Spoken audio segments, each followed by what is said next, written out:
Bro, nilikuwa sitaseme pale, una pale kwenye huko. Chikaze sana. Uapply knowledge yote umejifunza. Kila kitu kutiko umejifunza.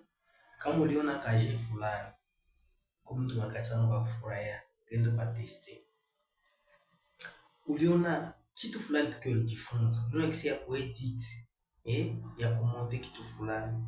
Uende uipratiki. Kitu mwene endelea kukumbusha. Uendelee kumetre en action kila kitu yote umejifunza. Usibakie na ujuzi ya mingi, kujua sana. Juma hii dunia unakutana watu wa mingi wanajua.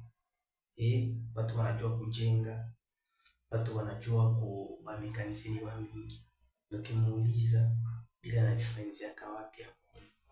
Hivi kumwakili yake anajua. Unakutana mtu mwabijue, juma iko unapita ni unapata 6 Chikaze ufanye kile kitu yote unajua. Kiko nako wataka nosio kadogo. Basi hapo na action. Ndio advice yangu kwa leo. Mungu awabariki. Tutane tena mwingine kroniki. Chikaze ufollow na comment. Ciao.